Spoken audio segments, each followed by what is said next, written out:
ଏହି ଗଭୀର ଆଲୋଚନାକୁ ସ୍ୱାଗତ। ଆଜି ଆମେ ଗୋଟେ ଏମିତି ବିଷୟ ଉପରେ କଥା ହେବା ଯାହା ବୋଧହୁଏ ଆମ ସମସ୍ତଙ୍କର ନୀତିଦିନିଆ ସମସ୍ୟା। ହଁ, ସମସ୍ତଙ୍କର।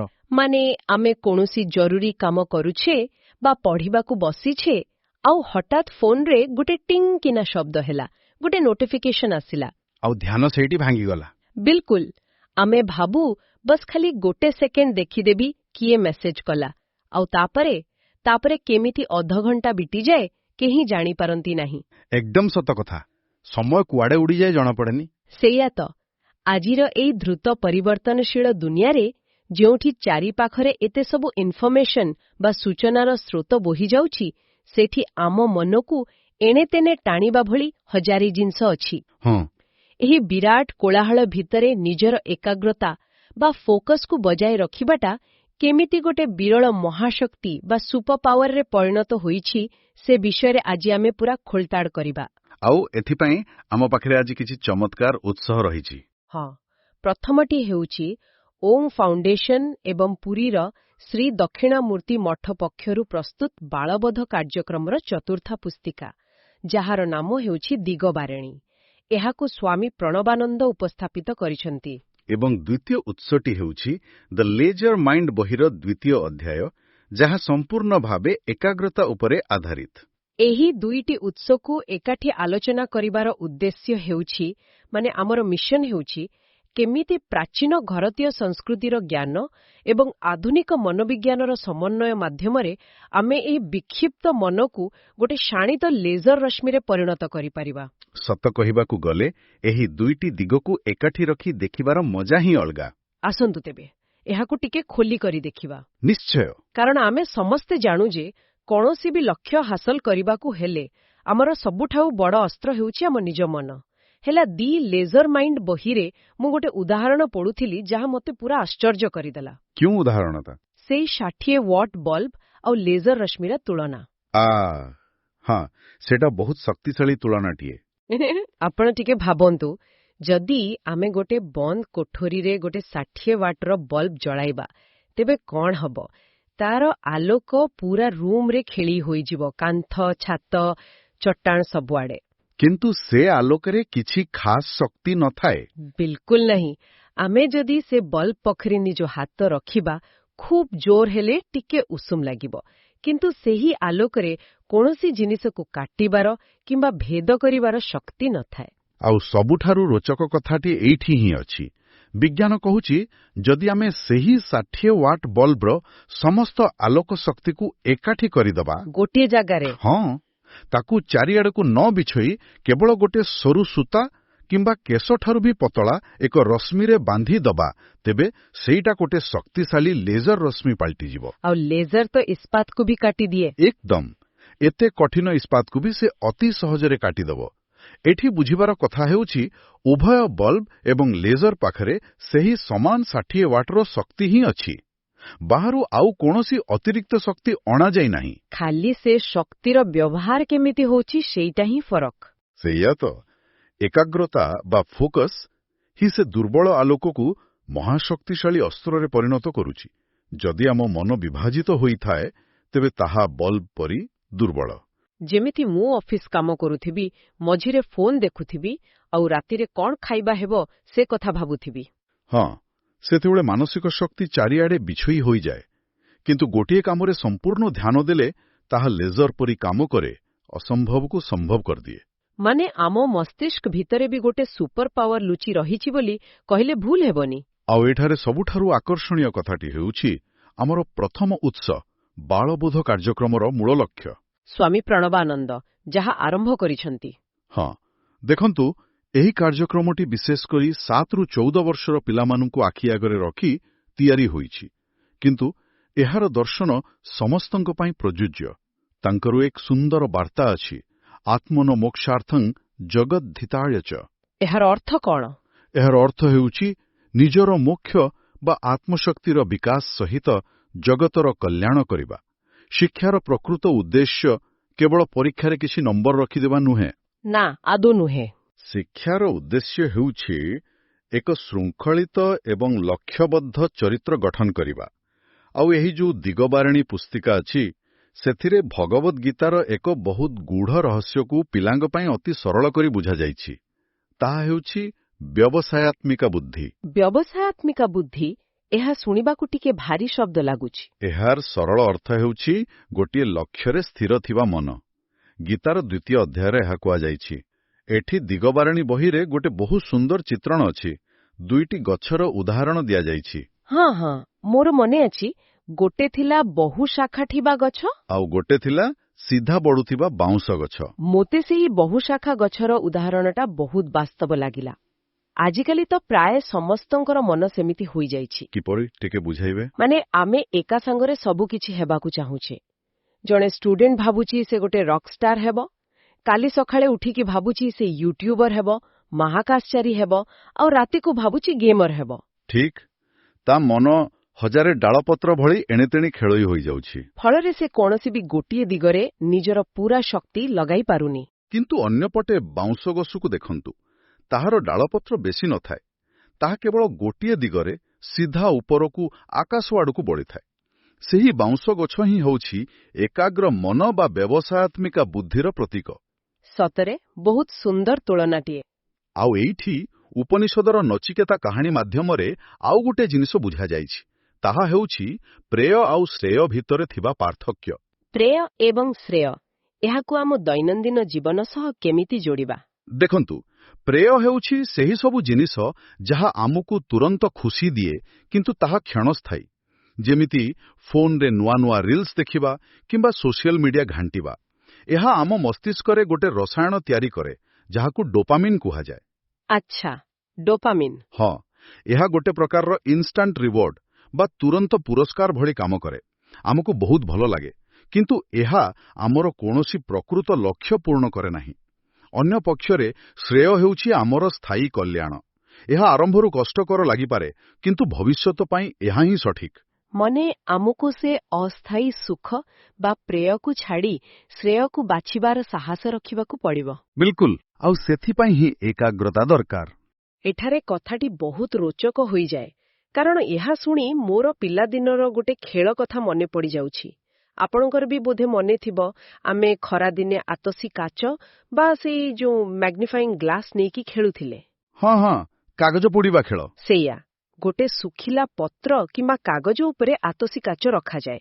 ସୂର୍ଯ୍ୟ କିରଣ ପକାଯାଏ। ଯଦି ଆମେ ସେ କାଚଟାକୁ ଖାଲି ଏମିତି ହାତରେ ଧରି ଏପଟ ସେପଟ କରୁଥିବା, ତେବେ କ'ଣ କିଛି ହବ? କିଛି ହବନି। ପତ୍ରଟା ବେଶୀ ହେଲେ ଟିକେ ଉଷୁମ ହୋଇଯିବ। ଠିକ୍, କିନ୍ତୁ ଯଦି ଆମେ କାଚଟାକୁ ଏକଦମ ସ୍ଥିର କରି ଗୋଟିଏ ଜାଗାରେ ଧରି ରଖିବା ଆଉ ସୂର୍ଯ୍ୟଙ୍କର ସବୁ କିରଣକୁ ପତ୍ରର ଗୋଟିଏ ଛୋଟ ବିନ୍ଦୁ ଉପରେ କେନ୍ଦ୍ରିତ କରିବା, ତାହେଲେ କିଛି ସେକେଣ୍ଡ ଭିତରେ ସେଥିରୁ ଧୂଆଁ ବାହାରିବ।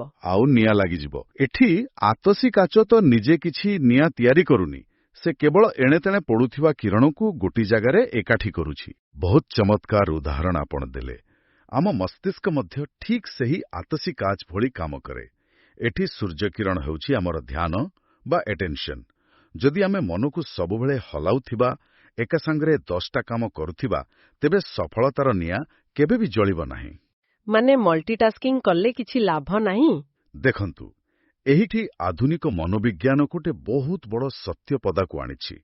ବର୍ତ୍ତମାନର ଦୁନିଆ ଆମକୁ ମଲ୍ଟିଟାସ୍କିଂର ଗୋଟେ ମିଛ ସ୍ୱପ୍ନ ଦେଖାଉଛି। ମିଛ ସ୍ୱପ୍ନ କାହିଁକି? ସମସ୍ତେ ତ କହୁଛନ୍ତି ଏକା ସାଙ୍ଗରେ ବହୁତ କାମ କରିବାଟା ଗୋଟେ ବଡ଼ ଯୋଗ୍ୟତା। ବିଜ୍ଞାନ ଅନୁସାରେ ମଣିଷ ମସ୍ତିଷ୍କ ଏକା ସାଙ୍ଗରେ 2ଟି ଜଟିଳ କାମ କରିପାରିବା ନାହିଁ। ଆମେ ଯାହାକୁ ମଲ୍ଟିଟାସ୍କିଂ କହୁଛେ, ପ୍ରକୃତରେ ତାହା ହେଉଛି ଟାସ୍କ ସ୍ୱିଚିଂ। ଟାସ୍କ ସ୍ୱିଚିଂ ମାନେ ଗୋଟିଏ କାମରୁ ଆଉ ଗୋଟିଏ କାମକୁ ଡେଇଁବା? ଏକଦମ। ଆମ ମସ୍ତିଷ୍କ ଖୁବ୍ ଶୀଘ୍ର ଗୋଟିଏ କାମରୁ ଅନ୍ୟ କାମକୁ ଯାଇଥାଏ। ଆମକୁ ଲାଗେ ଆମେ ଏକା ସାଙ୍ଗରେ କରୁଛୁ, ହେଲେ ତାହା ନୁହେଁ। ଦି ଲେଜର ମାଇଣ୍ଡ ଉତ୍ସରେ ଏହାର ଗୋଟେ ବଢ଼ିଆ ତୁଳନା ଅଛି। ଟିକେ ଭାବନ୍ତୁ, ଯଦି ଜଣେ ରାସ୍ତାରେ ଗାଡ଼ି ଚଲାଉଛି ଆଉ ପ୍ରତି 10 ସେକେଣ୍ଡରେ ଗାଡ଼ିର ଇଞ୍ଜିନ ବନ୍ଦ କରୁଛି, ପୁଣି ଷ୍ଟାର୍ଟ କରୁଛି, ତାହେଲେ ତ ଗାଡ଼ି ଆଗକୁ ବେଶୀ ଯାଇପାରିବନି।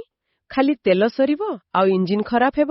ସଠିକ୍। ମସ୍ତିଷ୍କର ଏହି ଟାସ୍କ ସ୍ୱିଚିଂ ଠିକ୍ ସେହିପରି ଗାଡ଼ି ଷ୍ଟାର୍ଟ ଆଉ ବନ୍ଦ ହେବା ଭଳି କାମ କରେ। ଏହି ବିକ୍ଷିପ୍ତ ମନର ଅବସ୍ଥା ଆମ ଶକ୍ତିକୁ ଖାଲି ନଷ୍ଟ କରେ। ଏଠି 2 ପ୍ରକାରର ଛାତ୍ରଙ୍କର ଏକ ତୁଳନାତ୍ମକ ବିଶ୍ଳେଷଣ କରାଯାଇଛି। କେଉଁ 2 ପ୍ରକାର ଛାତ୍ର? ଗୋଟିଏ ପଟେ ଅଛି ବିକ୍ଷିପ୍ତ ଛାତ୍ର। ସେ 3 ଘଣ୍ଟା ପଢ଼ିବାକୁ ବସିଛି, କିନ୍ତୁ ପ୍ରତି 10 ମିନିଟରେ ଥରେ ଇନଷ୍ଟାଗ୍ରାମ କିମ୍ବା ମେସେଜ ଚେକ୍ କରୁଛି। ହଁ ତାହାକୁ ଲାଗୁଥିବ ସେ ବହୁତ ପଢ଼ିଲେଣି। କିନ୍ତୁ ମସ୍ତିଷ୍କ କେବଳ ଫୋନ୍ ଆଉ ବହି ଭିତରେ ଯୁଦ୍ଧ କରିକି କ୍ଳାନ୍ତ ହୋଇଯାଇଛି। ତା ମୁଣ୍ଡରେ କିଛି ବି ପଶି ନଥିବ। ଅନ୍ୟପଟେ ଅଛି ଲେଜର ସଦୃଶ୍ୟ ଛାତ୍ର। ସେ କଣ କଲା, ଫୋନକୁ ଦୂରରେ ରଖିଦେଲା ଏବଂ ମାତ୍ର 45 ମିନିଟ୍ ସମ୍ପୂର୍ଣ୍ଣ ଏକାଗ୍ରତା ସହ ପଢ଼ିଲା। ଆଉ ତା ଫଳାଫଳ ନିଶ୍ଚିତ ଭାବେ ବହୁତ ଭଲ ହୋଇଥିବ। ସେ ପଢ଼ା ମନେ ରଖିଥିବ ଆଉ କ୍ଳାନ୍ତ ବି ହୋଇନଥିବ। ବିଲକୁଲ। ତା ସମୟ ବି ବଞ୍ଚିଲା ଆଉ କାମ ବି ହେଲା। ଏବେ ପ୍ରଶ୍ନ ଉଠୁଛି, ଆମେ ସମସ୍ତେ ଏହି ବିକ୍ଷିପ୍ତ ଅବସ୍ଥାରୁ ବାହାରି ସେହି ଲେଜର ସଦୃଶ କେମିତି ହେବା? ଖାଲି କହିଦେଲେ ତ ହବନି, କିଛି ବାଟ ଦରକାର। ହଁ, ଆଉ ସେହିଥିପାଇଁ ଦୀକା ବାରେଣୀ ପୁସ୍ତିକାରେ ଗୋଟେ ଲକ୍ଷ୍ୟ ନିର୍ଦ୍ଧାରଣ ଉପକରଣ ବା ଟୁଲକିଟ୍ ଦିଆଯାଇଛି। ଏଥିରେ ପିଲାମାନଙ୍କ ପାଇଁ ଏକ ସଂକଳ୍ପ ପତ୍ର ମଧ୍ୟ ଅଛି, ଯେଉଁଥିରେ ସେମାନେ ନିଜ ଦୈନନ୍ଦିନ ଜୀବନରେ ପରିବର୍ତ୍ତନ ଆଣିବାକୁ ପ୍ରତିଜ୍ଞା କରିବେ। ଏଥିରୁ ମୁଖ୍ୟତଃ 3ଟି ଉପାୟ ଆମେ ଆଲୋଚନା କରିପାରିବା। ନିଶ୍ଚୟ, ସେହି 3ଟି ଉପାୟ ଆମ ସମସ୍ତଙ୍କ ପାଇଁ ବହୁତ ଜରୁରୀ। ପ୍ରଥମଟି ଶୁଣିବାକୁ ଟିକେ ମଜାଳିଆ, କିନ୍ତୁ ମୋତେ ଲାଗୁଛି ସବୁଠାରୁ ଦରକାରୀ। ତାହା ହେଲା ଫୋନ୍ ଜେଲ୍ ବା ଫୋନ୍କୁ ବନ୍ଦୀ କରି ରଖିବା। ହଁ, ଫୋନ୍ ପ୍ରିଜନ। ମାନେ ଯେତେବେଳେ ଆମେ କୌଣସିରୁ କ୍ଷୀର ମନୋଯୋଗ ଦରକାର କରୁଥିବା କାମ କରୁଛେ, ଫୋନ୍କୁ ନେଇ ଅନ୍ୟ ରୁମ୍ରେ କିମ୍ବା ପିଲାମାନେ ନିଜ ପିତାମାତାଙ୍କ ପାଖରେ ଜମା କରିଦେବେ। କିନ୍ତୁ ଆମ ବୟସ୍କ ଲୋକଙ୍କ ପାଇଁ ଏଠି ଗୋଟେ ବଡ଼ ସମସ୍ୟା ହେଉଛି ଫୋମୋ ବା କିଛି ମିସ୍ କରିଯିବାର ଭୟ। ଫୋନ୍ ଦୂରରେ ଥିଲେ ଲାଗେ ଯେମିତି ବହୁତ ଜରୁରୀ କଲ୍ ପଳେଇ ଆସିବ। ଏହି ଫୋମୋ ପ୍ରକୃତରେ ମସ୍ତିଷ୍କର ଏକ ଭ୍ରମ। ଟିକେ ଭାବନ୍ତୁ, ଦିନକୁ କେତୋଟି ଏମିତି କଲ୍ ଆସେ ଯାହା ସତରେ ଜରୁରୀକାଳୀନ ଅବସ୍ଥା ହୋଇଥାଏ? ବହୁତ କମ୍। ଯଦି କିଛି ସତରେ ଏମର୍ଜେନ୍ସି ଥାଏ, ତେବେ ଲୋକ ଘରର ଅନ୍ୟ ନମ୍ବରକୁ କଲ୍ କରିବେ କିମ୍ବା ବାରମ୍ବାର କଲ୍ କରିବେ। ସେ କଥା ବି ସତ। ପାଖରେ ଫୋନ୍ ରଖିବା ମାନେ ଆମେ ନିଜେ ହିଁ ବିଚ୍ୟୁତିକୁ ନିମନ୍ତ୍ରଣ ଦେଉଛୁ। ଆରମ୍ଭରୁ 2-3 ଦିନ ଟିକେ ଛଟପଟ ଲାଗିବ, କିନ୍ତୁ ଥରେ ମସ୍ତିଷ୍କ ଜାଣିଗଲା ଯେ ଫୋନ୍ ପାଖରେ ନାହିଁ, ସେ ଆପେ ଆପେ ଶାନ୍ତ ହୋଇଯିବ। ଓକେ, ମାନିଲି ମୁଁ ଫୋନ୍କୁ ଜେଲରେ ରଖିଦେଲି। କିନ୍ତୁ ଦ୍ୱିତୀୟ ଉପାୟଟି କ'ଣ? କାରଣ ଫୋନ୍ ନଥିଲେ ବି ମନ ତ ଏଣତେଣେ ବୁଲିପାରେ। ସେଥିପାଇଁ ଦ୍ୱିତୀୟ ଉପାୟ ହେଲା ସିଙ୍ଗଲ ଟାସ୍କିଂ ସଂକଳ୍ପ, ଅର୍ଥାତ୍ ଏକ ସମୟରେ କେବଳ ଗୋଟିଏ ହିଁ କାମ କରିବା। ଉଦାହରଣ ସ୍ୱରୂପ, ଯେମିତି ଖାଇବା ସମୟରେ କେବଳ ଖାଇବା, ଟିଭି ଦେଖିବାନି କି ମୋବାଇଲ ଧରିବାନି। ଚାଲିବା ସମୟରେ କେବଳ ଚାଲିବା, କାନରେ ଇୟରଫୋନ୍ ଲଗାଇ ଗୀତ ଶୁଣିବା ନାହିଁ। କିନ୍ତୁ ସତ କହିବାକୁ ଗଲେ ଏହା ବହୁତ ବୋରିଂ ବା ବିରକ୍ତିକର ଲାଗିବ ନାହିଁ କି? ଆଜିକାଲି କିଏ ଖାଲି ଚୁପଚାପ ବସି ଖାଉଛି? ଆରମ୍ଭରୁ ବୋରିଂ ଲାଗିବ, କାରଣ ଆମ ମସ୍ତିଷ୍କ ସେଇ ଉତ୍ତେଜନା ପାଇଁ ଅଭ୍ୟସ୍ତ ହୋଇଯାଇଛି। କିନ୍ତୁ ଏହା ହେଉଛି ମସ୍ତିଷ୍କ ପାଇଁ ଏକ ପ୍ରକାରର ଜିମ୍ ବା ବ୍ୟାୟାମ। ଖାଇଲା ବେଳେ କେବଳ ଖାଦ୍ୟର ସ୍ୱାଦ ଉପରେ ଧ୍ୟାନ ଦେଲେ ଆମେ ପ୍ରକୃତରେ ନିଜ ମସ୍ତିଷ୍କକୁ ବର୍ତ୍ତମାନର ମୁହୂର୍ତ୍ତରେ ରହିବାକୁ ଟ୍ରେନିଂ ଦେଉଛୁ। ଆଚ୍ଛା, ମାନେ ଛୋଟ ଛୋଟ କାମରେ ଫୋକସ୍ କଲେ ବଡ଼ କାମରେ ବି ଫୋକସ୍ ଆସିବ। ବିଲକୁଲ। ଆଉ ଏହାପରେ ଆସୁଛି ଆମର ତୃତୀୟ ଏବଂ ବହୁତ ଲାଭଦାୟକ ଉପାୟ, ଟାଇମର ଟ୍ରିକ୍, ଯାହାକୁ ଆମେ ପୋମୋଡୋରୋ ମେଥଡ ବି କହୁ। ଏହି ଟାଇମର ଟ୍ରିକ୍ଟା କେମିତି କାମ କରେ? ଆମ ମସ୍ତିଷ୍କ ଦୀର୍ଘ ସମୟ କାମ କରିବାକୁ ଭୟ କରେ। ଯଦି ଆମେ କହିବା ଯେ 3 ଘଣ୍ଟା ଲଗାତାର ପଢ଼ିବାକୁ ହେବ, ମସ୍ତିଷ୍କ ଆଗରୁ ହିଁ ଥକିଯାଏ। ତେଣୁ ଆମେ କେବଳ 25 ମିନିଟ୍ ପାଇଁ ଗୋଟେ ଟାଇମର ସେଟ୍ କରିବା। ଖାଲି 25 ମିନିଟ୍?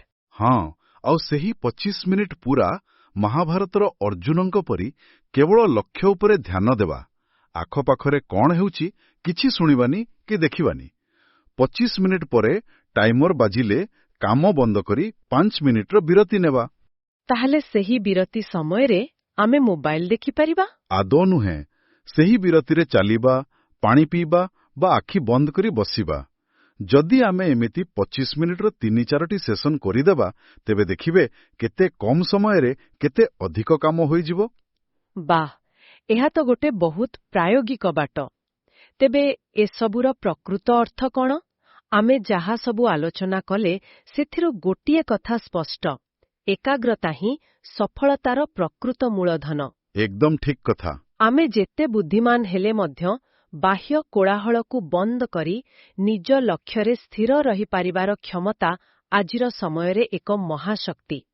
ବାଳବୋଧ ପୁସ୍ତିକାର ମୁଖ୍ୟ ବାର୍ତ୍ତା ମଧ୍ୟ ଏହା ହିଁ ଥିଲା। ଏହା କେବଳ ପରୀକ୍ଷା ପାଇଁ ନୁହେଁ, ଏକ ଚରିତ୍ରବାନ ଏବଂ ସଂକଳ୍ପବଦ୍ଧ ଜୀବନ ଗଠନ ପାଇଁ ନିହାତି ଆବଶ୍ୟକ। ଶିକ୍ଷାର୍ଥୀ ହୁଅନ୍ତୁ ବା କାର୍ଯ୍ୟରତ ବ୍ୟକ୍ତି, ମଲ୍ଟିଟାସ୍କିଂ ବଦଳରେ ଲେଜର ସଦୃଶ ମନ ସମସ୍ତଙ୍କର ସମୟ ଓ ଶକ୍ତି ବଞ୍ଚାଇଥାଏ। ଆଉ ପରିଶେଷରେ ମୁଁ ଗୋଟିଏ ପ୍ରଶ୍ନ ଛାଡ଼ିଯିବାକୁ ଚାହେଁ ଯାହା ଉପରେ ଆମେ ସମସ୍ତଙ୍କୁ ଚିନ୍ତା କରିବାକୁ ପଡ଼ିବ। ଯଦି ଆମର ମସ୍ତିଷ୍କ ଏହିପରି ନିରନ୍ତର ଭାବରେ କିଛି ନା କିଛି ବିଚ୍ୟୁତି ବା ଡିଷ୍ଟ୍ରାକ୍ସନ୍ ଖୋଜିବା ପାଇଁ ଅଭ୍ୟସ୍ତ ହୋଇଯିବ ତେବେ କ'ଣ ହେବ? କୌଣସି ନିର୍ଦ୍ଦିଷ୍ଟ ଲକ୍ଷ୍ୟ ବିନା କେବଳ ବର୍ତ୍ତମାନର ମୁହୂର୍ତ୍ତରେ ରହିବାର ଯେଉଁ ଗଭୀର ନୀରବ ଆନନ୍ଦ ଅଛି ତାହା କ'ଣ ଆମେ କେବେ ବି ଅନୁଭବ କରିପାରିବା? କ'ଣ ଭବିଷ୍ୟତ କେବଳ ସେହିମାନଙ୍କର ହେବ ଯେଉଁମାନେ ଏହି ବାହ୍ୟ କୋଳାହଳ ଭିତରେ ମଧ୍ୟ ନିଜ ଅନ୍ତର୍ନିହିତ ନୀରବତାକୁ ନିୟନ୍ତ୍ରଣ କରିପାରିବେ? ସତରେ ଏହା ଗୋଟିଏ ବହୁତ ଗଭୀର ଚିନ୍ତା। ଆମ ସମସ୍ତଙ୍କୁ ନିଜ ଭିତରେ ଏହାର ଉତ୍ତର ଖୋଜିବାକୁ ହେବ। ଆଜିର ଏହି ଗଭୀର ଆଲୋଚନାରେ ଭାଗ ନେଇଥିବାରୁ ଆପଣଙ୍କୁ ଅନେକ ଧନ୍ୟବାଦ। ଆମେ ଆଶା କରୁଛୁ ଏହି ଆଲୋଚନା ସମସ୍ତଙ୍କ ପାଇଁ ଲାଭଦାୟକ ହେବ।